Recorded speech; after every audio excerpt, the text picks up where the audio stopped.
agora, neste momento, nos dedicarmos à pregação da Palavra de Deus. Amém?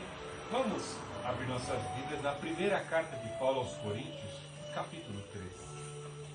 Primeira carta de Paulo aos Coríntios, capítulo 3. Nós vamos ver o final do capítulo 3 da primeira carta de Paulo aos Coríntios. Capítulo 3, do verso 16 até o final. Primeira carta de Paulo aos Coríntios, capítulo 3, do verso 16 em diante. Não sabeis que sois santuário de Deus e que o seu Espírito habita em vós? Se alguém destruir o santuário de Deus, ele o destruirá.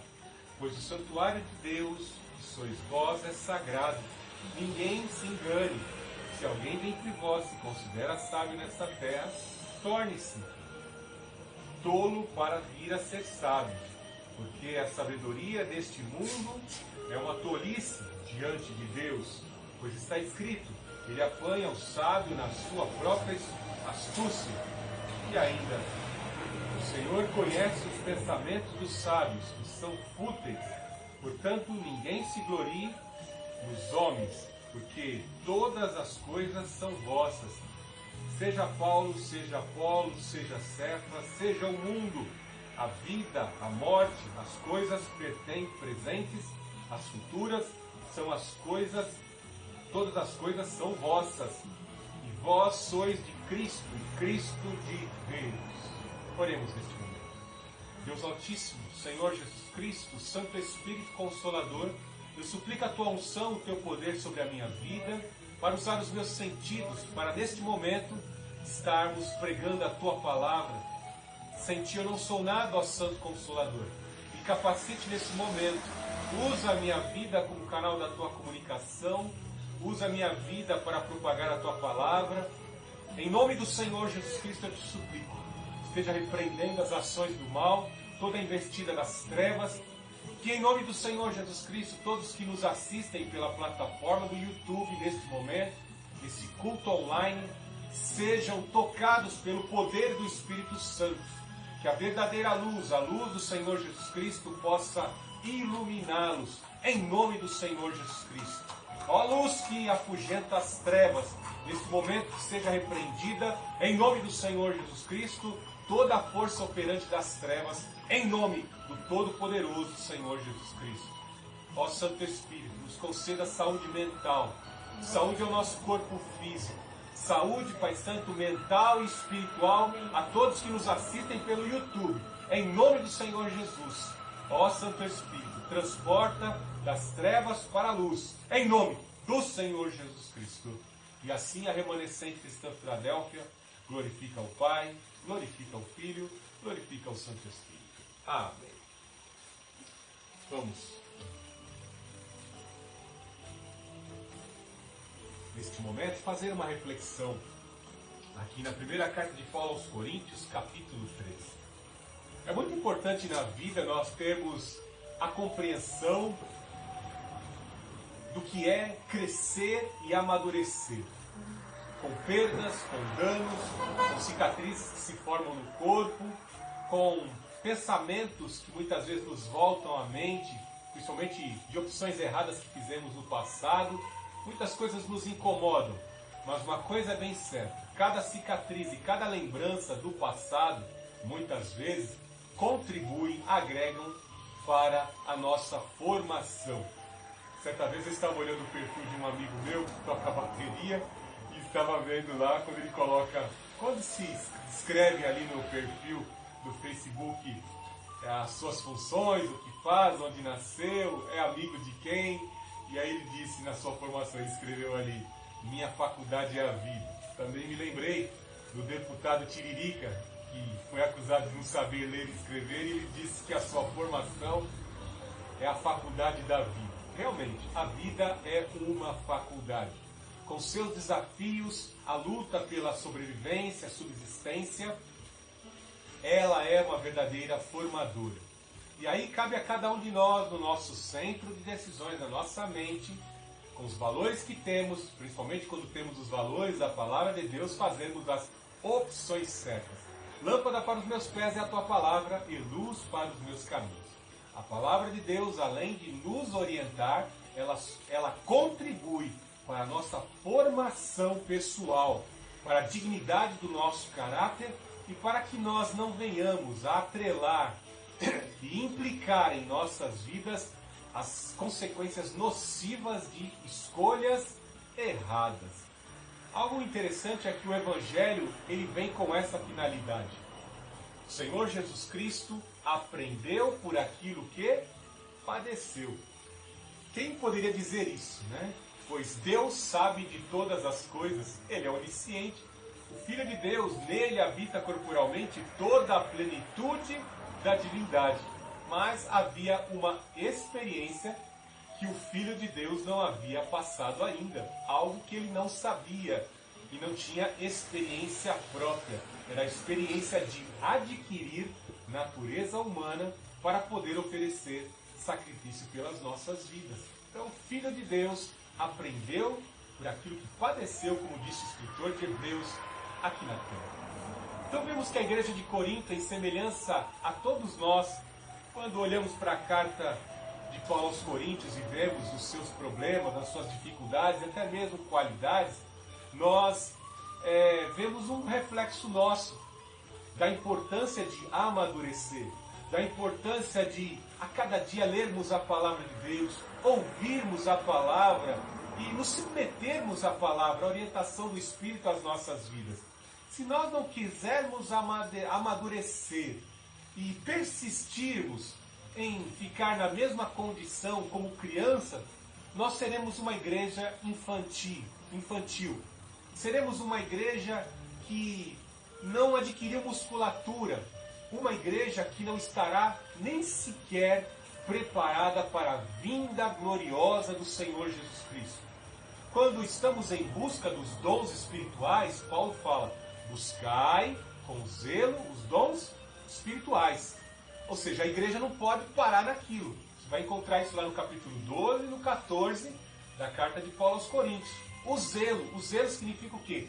Obediência, andar em espírito e em verdade, andar em harmonia, agradando o Espírito Santo a todo tempo. Nós acabamos de ler que somos templo do Espírito, o Espírito habita em nós.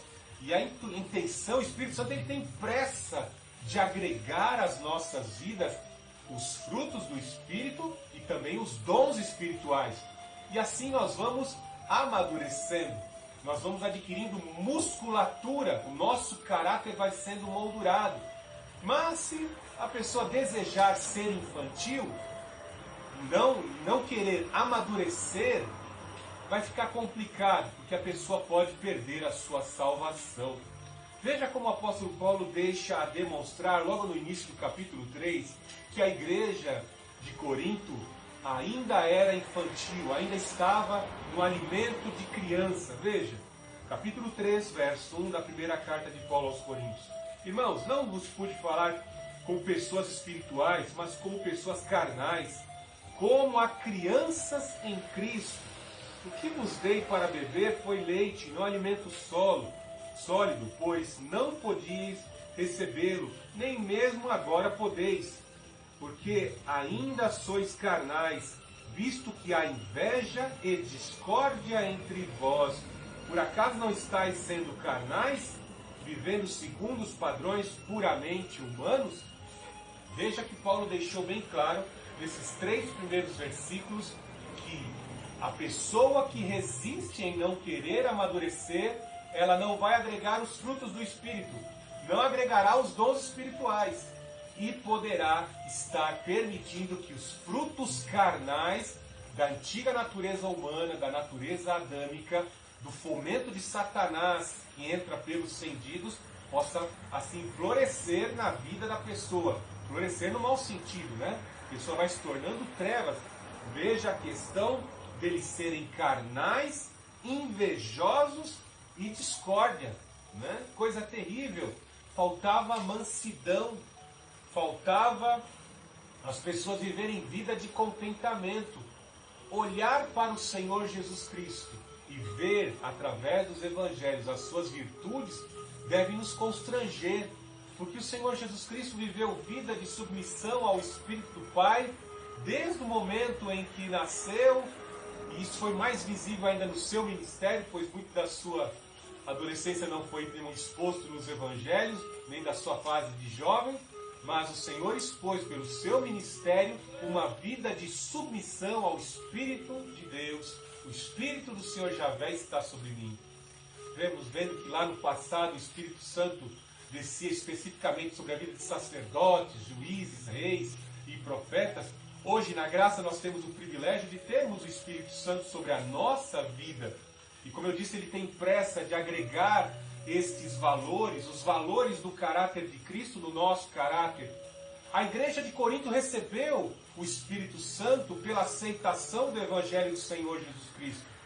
Mas, ao invés deles prosseguirem em conhecer a Cristo e irem recebendo os dons e as virtudes, eles preferiram, grupos dentro da igreja de Corinto, persistiam em manter ainda um caráter invejoso. Que é terrível isso. O Evangelho nos ensina o esvaziamento. Não que você vai ter que viver dentro de um monastério, se isolando do mundo. Você, assim como o Senhor Jesus Cristo, vai ser luz entre as trevas. Mas você não pode crescer apegado aos bens materiais dessa terra. Se Deus te deu o privilégio de ter um bom emprego, uma boa formação acadêmica, ter um lindo automóvel, uma casa bonita, você, irmão, que não teve o privilégio de estudar, não tem um bom emprego, também não tem uma casa própria, assim como o pastor Fernando, que também não tem uma casa própria, não se sinta inferior. Isso não lhe dá o direito de olhar para o seu irmão que tem bens materiais e sentir inveja do seu irmão.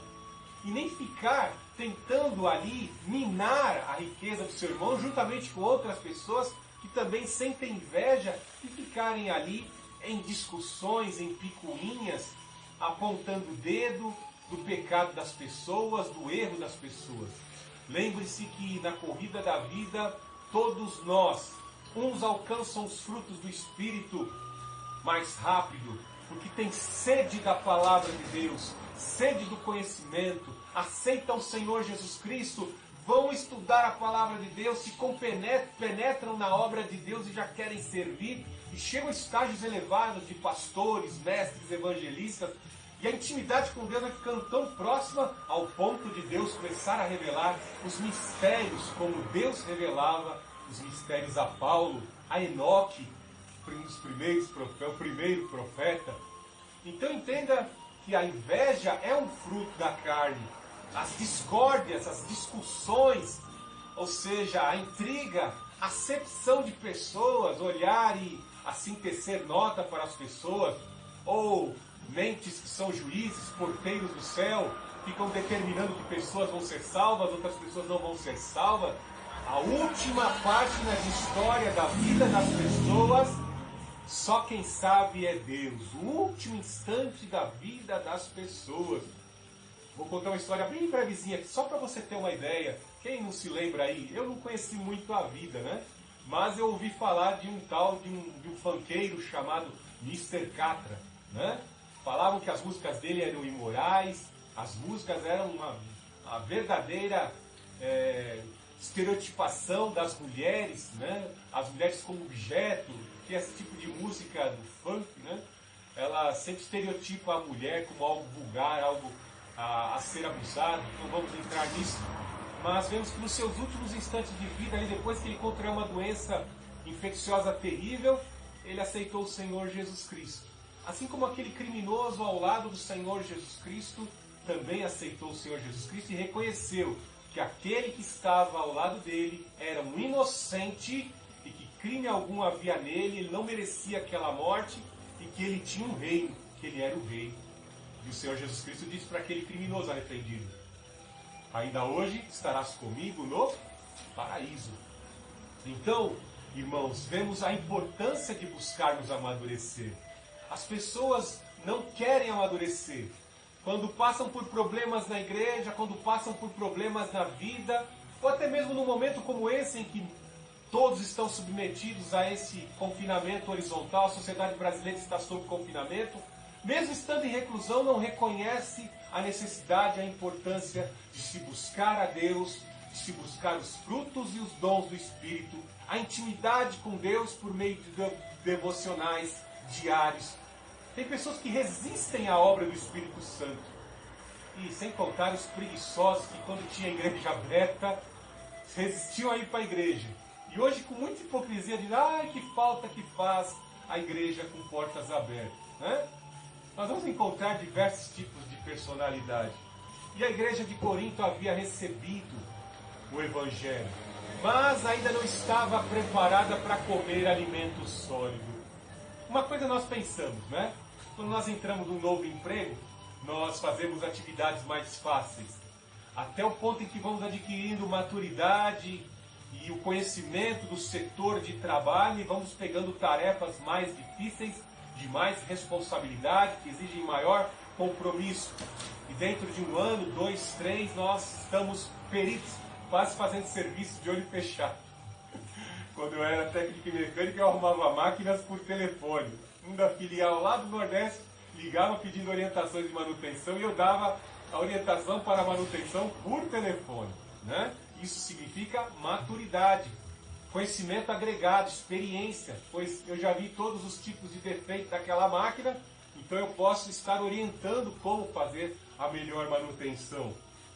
Mas veja aqui que os cristãos de Corinto, um grupo deles estava ali ainda atolados na sua inveja, nas discórdias, nas coisas pequeninas dessa vida.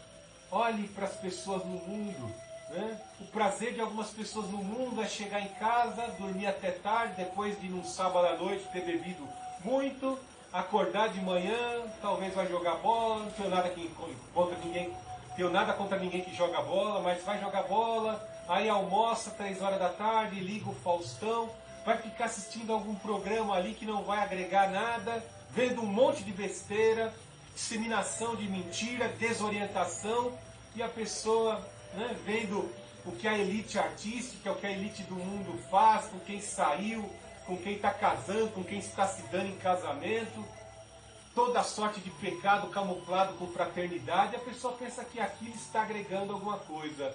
Tolo, né? Está ainda na base da pirâmide. Né? Vai perecer no juízo de Deus, como diz o salmista, vai perecer juntamente com todos os tolos. Então aqui Paulo está recomendando, né? Eu poderia estar trazendo alimento sólido, agora que eu fiquei sabendo que vocês são crianças, carnais, não evoluíram, estão repletos de fruto da carne e poucos frutos do Espírito, não querem amadurecer, não querem se tornar pessoas adultas, não querem ser mais evoluídos.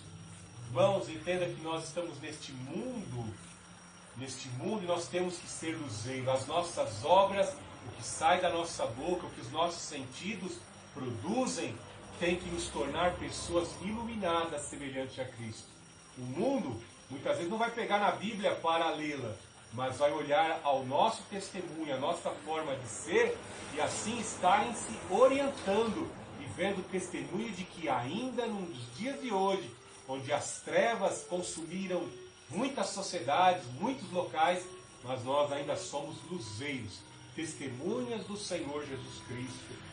Veja que esta questão de invejas, picuinhas, discórdias, discussões, imaginem que naquela região Deus havia plantado uma igreja ali por meio do apóstolo Paulo. O apóstolo Paulo, como missionário evangelista, foi para outras regiões. E com certeza aqui se despontou um grande mestre, um homem cheio de sabedoria e de conhecimento, que era Apolo, que era o pastor titular das congregações que existiam ali em Corinto. E de repente começou a haver discussões, né, da mensagem, porque uma coisa é bem certa, eu sou cristão, pentecostal, racional, reformado, biblicista. Existem doutrinas, existem fatores eclesiásticos que pautam toda a estrutura espiritual da Remanescente Cristã Filadélfia e de mim que sou o presidente da Remanescente Cristã Filadélfia. Ou seja, nós estamos respaldados na palavra de Deus. Mas existem também outros cristãos, outros pastores, que formam outras denominações, e o nome da denominação, de certa forma, vai trazer e vai explicitar em partes aquilo que está dentro do coração do presidente, do pastor da igreja. Então, alguns pastores são pastores, mas bem esvaziados, né? Não tem amor ao dinheiro. Eles pregam verdades profundas da palavra de Deus, têm o foco no evangelismo, têm amor às almas.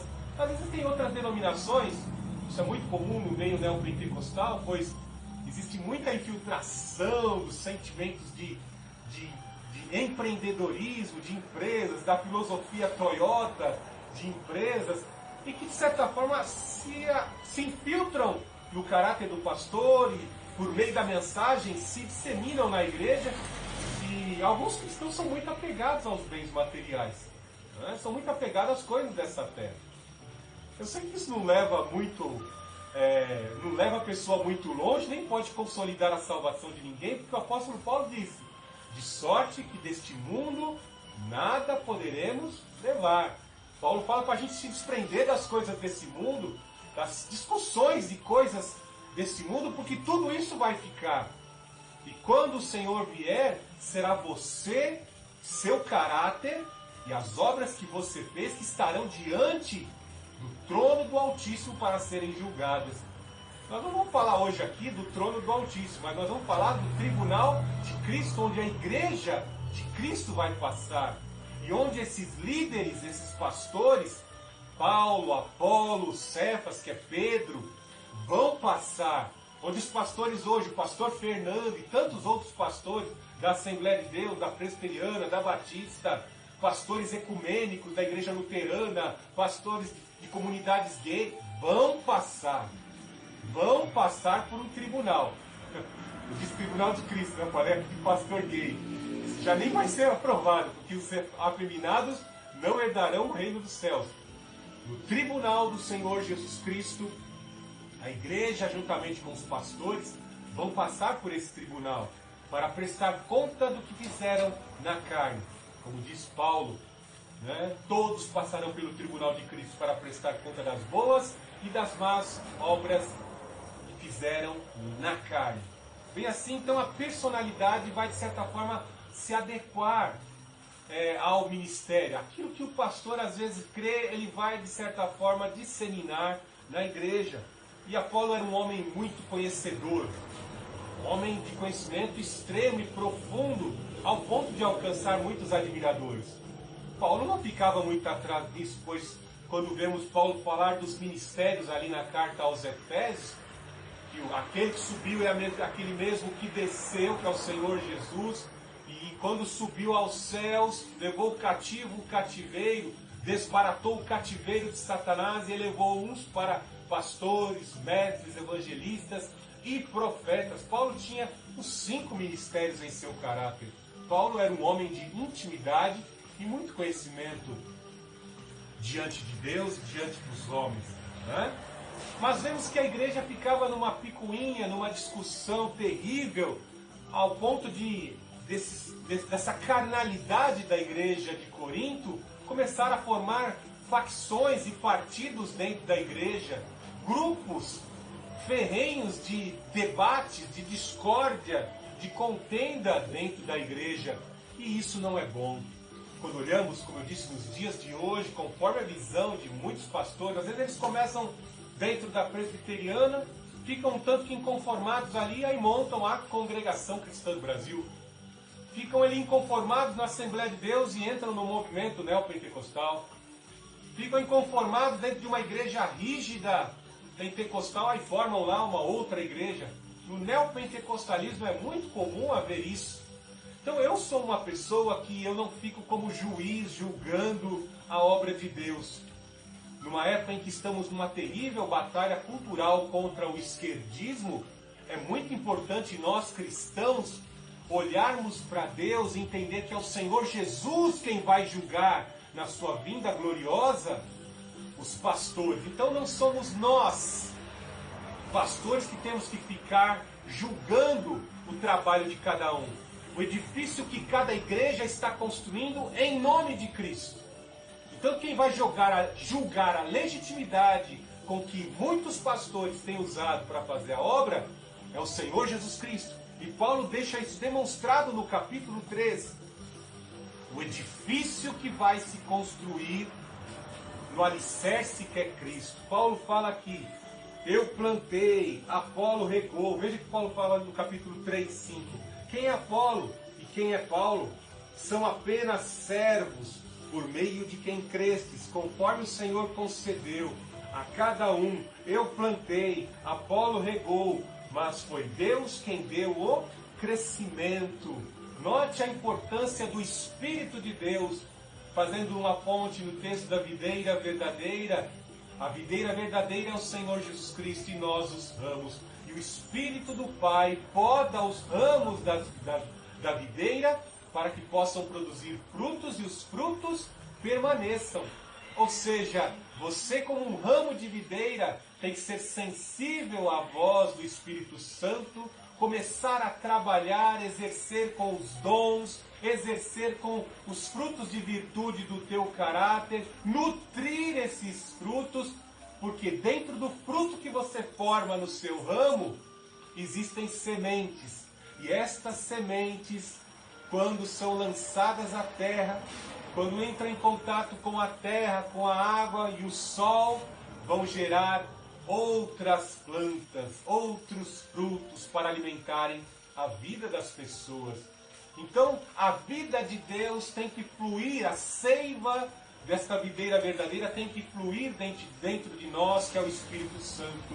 O Espírito da parte do Senhor Jesus Cristo tem que fluir dentro de nós e nós temos que gerar frutos, e esses frutos que possuem sementes serem espalhadas e gerar novos frutos, novas videiras que deem frutos, videiras semelhantes ao Senhor Jesus Cristo, para que o fruto possa permanecer. Se esse fruto é bom, ele vai gerar premiação.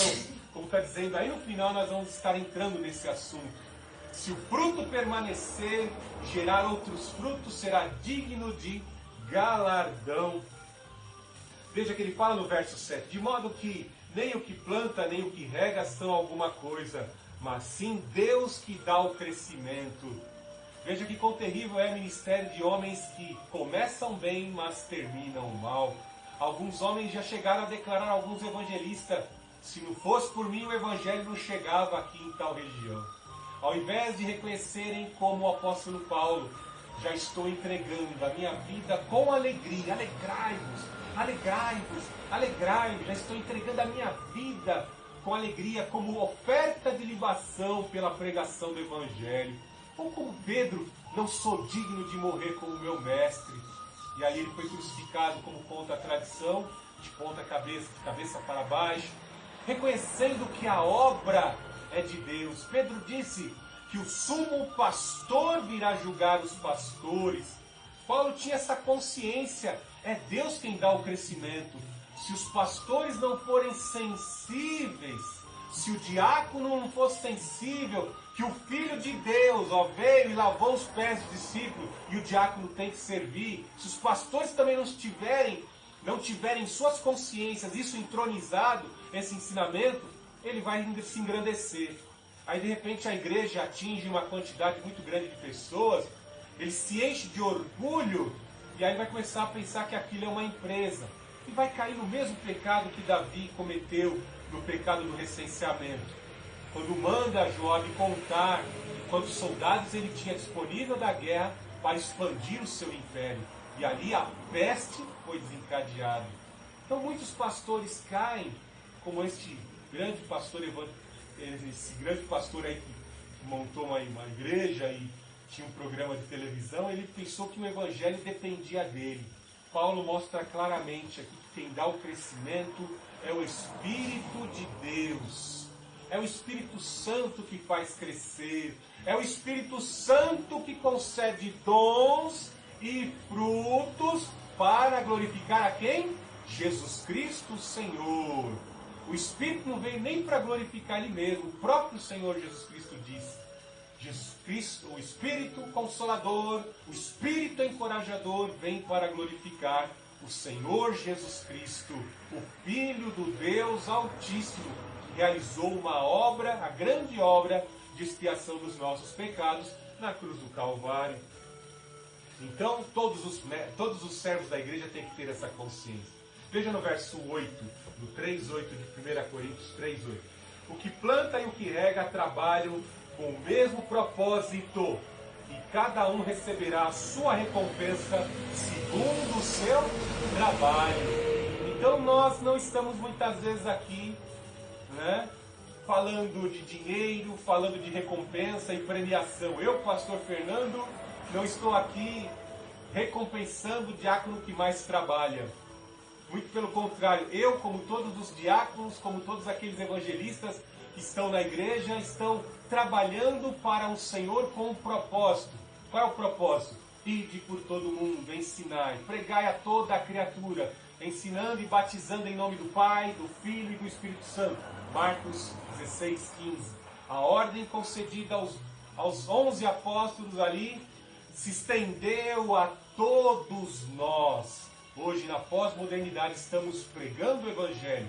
Uns têm habilidade de pregação, outros têm habilidade de caráter para servir, para, em longanimidade, fazer tarefas que muitas vezes algumas pessoas não fazem dentro da igreja. Outros têm habilidades no evangelismo e tantas outras habilidades. Às vezes até o dom, como Paulo fala em Romanos capítulo 12, a liberalidade como dom de contribuir. Muitas vezes ali apegados à sua empresa, eles não têm tempo de evangelizar, mas reservam os lucros da sua empresa um percentual para a obra missionária e para a obra evangelística, que também é um dom que será digno de galardão quando o Senhor voltar em sua vinda gloriosa. Louvado seja, ou seja, eis que cedo vem e o galardão está comigo para conceder a cada um segundo as suas obras.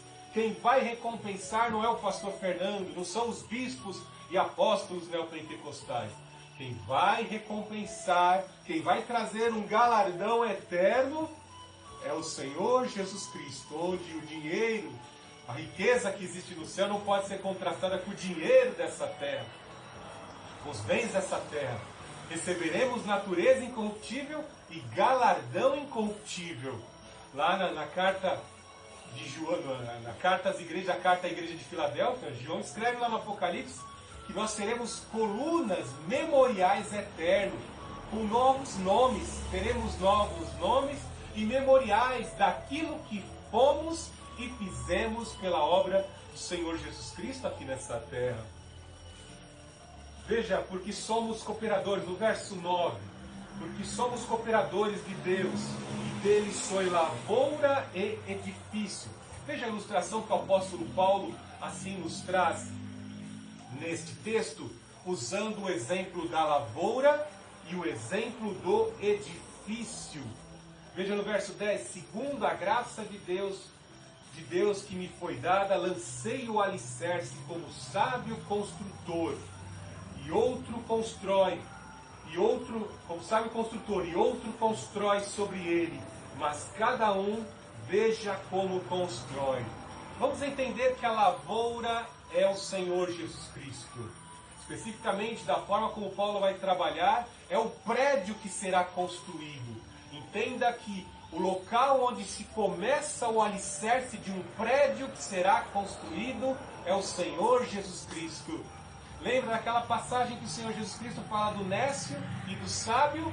O nécio, de forma desleixada, constrói a casa sobre a areia. E quando vem a tempestade, o vendaval, a casa que estava sobre a areia vai tombar. Não vai resistir porque não tem alicerce. Mas o sábio constrói a casa sobre a rocha. E essa rocha eterna é o Senhor Jesus Cristo. E a rocha, como disse Daniel, que vai impor o reino eterno, um reino que não poderá ser abalado, é o Senhor Jesus Cristo. Pois ela esmiuça os reinos dessa terra que não poderão se sustentar na sua vinda gloriosa. Nós cristãos estamos debaixo desse reino, debaixo desse poder. O alicerce do cristão é a rocha, é a proteção, como o salmista dizia isso, né? O salmista diz: aquele que habita no esconderijo do Altíssimo, a sombra do Onipotente descansará. Como Moisés que fica ali protegido atrás da penha, e a glória do Senhor passa. Nós estamos protegidos. Não é a rocha ali de pedra que protegeu Moisés, não. Foi a mão do Senhor protegendo Moisés de não ser consumido. Ele como um pecador. Nós estamos alicerçados nesse Senhor. E alicerçados no Senhor Jesus Cristo, vamos construir uma casa. Como eu disse, não estamos construindo a casa na areia. Estamos construindo um edifício, uma casa, ou edifício, ou uma grande torre para glorificar Jesus Cristo, Senhor. Uma torre que sirva de referencial. Veja como certos homens da elite dominante fazem questão de construir torres para ali exporem seu conhecimento de engenharia civil. Lá em Dubai, nos Emirados Árabes, existe uma torre de 960 metros, né? Toda a ostentação e pujança de poder que a Irmandade Muçulmana assim possui, né? Nada permanecerá. Joel disse: quem poderá resistir no dia terrível do Senhor? Mas nós que confiamos em Cristo, assim como Ele ressuscitou dentre os mortos, nós poderemos resistir diante do Senhor, porque estamos nele, como Judas escreve na sua epístola: estáis guardados nele. Nós estamos guardados no amor do Senhor. Aquele que habita no esconderijo do Altíssimo, esse está guardado, né? Veja como ele fala: mas cada um como constrói. Como é que você está construindo esse edifício? É muito importante, quando você vai construir o edifício, a sua casa, você escolher um bom pedreiro e também usar a matéria-prima e utilizar o vergalhão, a matéria-prima, formar ali a brita com os ingredientes corretos, com a matéria-prima correta, para que não ocorra algo terrível que aconteceu, como exemplo aqui, os prédios do Sérgio Naia. Se me falha a memória, lá em 1997, houve o desmoronamento de alguns dos prédios, né? Pessoas que buscam na justiça até hoje o ressarcimento da perda de seus imóveis, né? Sérgio Naia, acho que era o nome dele, né? Construtor. Né? E o prédio veio abaixo, as pessoas perderam o seu dinheiro, investiram na compra daqueles apartamentos e perderam tudo. Né?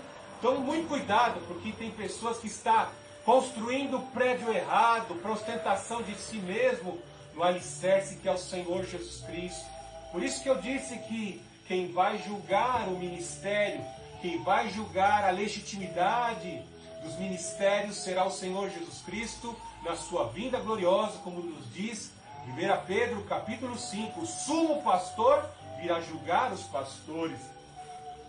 Veja que ele fala: ninguém pode lançar outro alicerce além do que já está posto, qual é Jesus Cristo. Então, sobre o alicerce, que é o Senhor Jesus Cristo, temos que construir um prédio que glorifique a Cristo, que é o alicerce. Veja no verso 2: e se o que alguém constrói sobre esse alicerce é de ouro, prata, pedras preciosas, madeira, feno ou palha, e no 13, e a obra de cada um se manifestará, pois naquele dia demonstrará, porque será revelada pelo fogo, e o fogo testará a obra de cada um. Alguns teólogos acreditam que há até uma deficiência na interpretação destas matérias-primas que servirão para a construção do prédio que será construído sobre o alicerce que é o Senhor Jesus Cristo. Veja que ele fala em ouro, prata, depois ele fala em pedras preciosas e também matéria-prima de madeira, de feno ou de palha. Alguns falam aqui que talvez na tradução seria mármore ou granito ou outras matérias-primas que era muito comum vermos nos palácios, né? Nós vemos que as pedras do templo de Herodes eram pedras especiais, trazidas e importadas de longe, né? Que tornavam o templo de Herodes belíssimo. O templo de Salomão foi usar a matéria-prima de primeira e muito ouro, e a prata era desprezada. O templo de Salomão era suntuoso.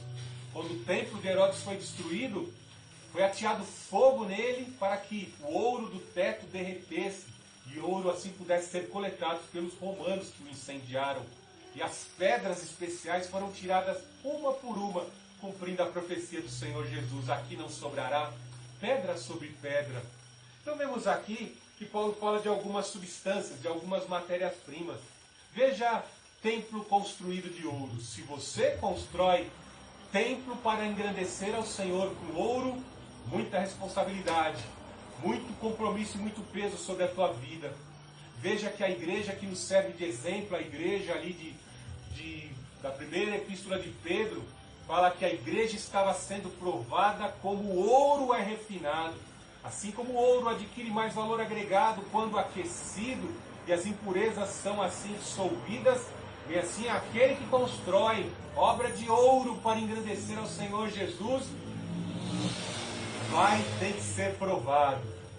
Matéria-prima cara envolve muito esvaziamento, envolve muita humilhação, mas grande será o galardão, porque aquele que passar pelo tribunal do Senhor Jesus Cristo, quando ele vier julgar as obras da sua igreja, porque acredita-se que a igreja será arrebatada ao soar de trombeta, a voz do arcanjo, a igreja será arrebatada. Primeiramente, os mortos ressuscitarão em corpos incorruptíveis, e nós, os que estivermos em Cristo, receberemos natureza incorruptível, um novo corpo transformado, imperecível. E aí haverá o tribunal do Senhor Jesus Cristo para julgar as nossas obras. E esses que construíram edifícios de ouro passarão por um tribunal que Paulo fala que é tribunal de fogo. Veja no verso 13: porque será revelada pelo fogo, e o fogo testará a obra de cada um. Quem passar com obra de fogo, obras construídas com ouro, diante do fogo, o fogo vai ali tecer o jato sobre aquela obra e o ouro permanece. Como eu disse, o ouro permanece e expõe o valor agregado daquela obra. E haverá galardão, e haverá premiação. Veja que a outra matéria-prima também usada são obras de madeira, feno ou palha. Imagine que muita gente quer construir, é muito comum nós vemos barracos em comunidades, em favelas, né? A pessoa de forma improvisada, pelo seu padrão financeiro, pela sua posição financeira, constrói uma casa de madeira, né? Um barraco de madeira, né? Então imagine que cristãos já teriam oportunidade para estar construindo uma casa pelo menos de granito ou de alvenaria, mas persistem em casas de madeira, persistem em fazer casa de palha, oca de palha. Quando vier assim, quando for passar pelo tribunal de Cristo, for passar pelo teste de fogo, a palha e a madeira será consumida. E a palha sendo consumida, a pessoa simplesmente receberá a bênção da salvação. Veja no verso 15: se a obra de alguém se queimar, este sofrerá juízo, mas será salvo como alguém que passa pelo fogo.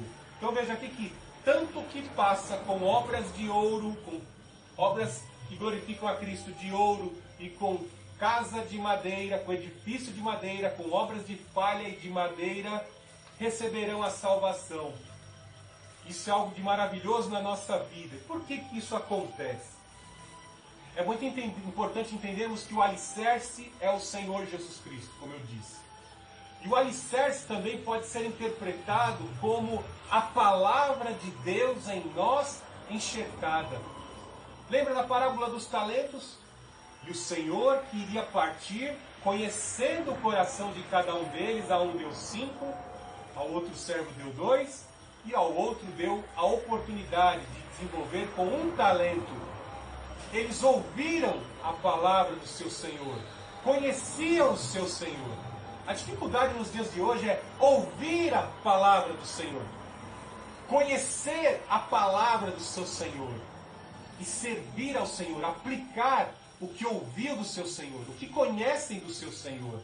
Então entendemos que o alicerce não é só o Senhor Jesus Cristo, mas a palavra. A palavra em nós enxertada, como disse o próprio Senhor Jesus Cristo, ela vai gerar o quê? A santificação. Vós estáis santificados na minha palavra.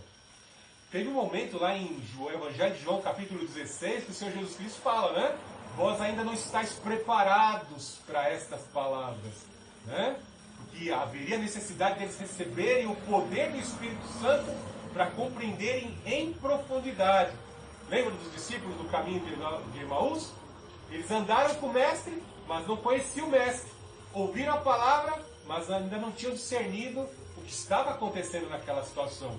Tem pessoa que vai para a igreja por emoção, mas ainda não entenderam a responsabilidade.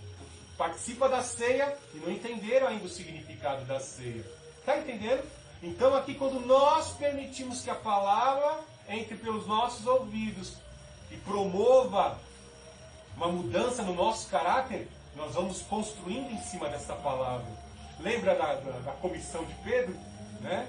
Quando Jesus fala para Pedro estar cuidando do rebanho, e Pedro, ciente de tudo que ele fez de errado, negou o Senhor Jesus 3 vezes antes do galo cantar, ele fica com medo. Aí o Senhor Jesus Cristo fala para ele: Pedro, você é uma pedrinha mesmo.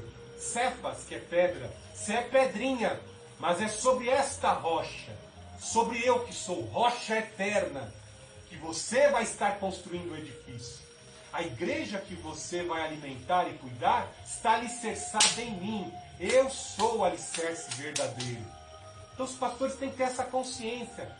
De que forma a palavra está entrando pelos teus ouvidos?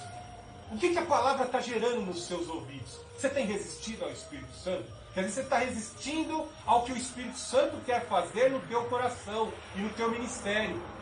E ainda você está naquelas obras de palha. Ou às vezes fazendo algo grande, visível, mas que vai ser obra de palha quando chegar no dia do teste de fogo. E as suas obras vão perecer. Haverá perda, não haverá perda? Haverá salvação, mas haverá perda, como foi dito no verso 15, né? Como alguém que passa pelo fogo. No verso 16, não sabeis vós que sois santuário de Deus e que o Espírito habita em vós? Se alguém destruir o santuário de Deus, este o destruirá, pois o santuário de Deus, que sois vós, é sagrado. Está notando que você está construindo um grande edifício para glorificar a Cristo, num alicerce que é o Senhor Jesus?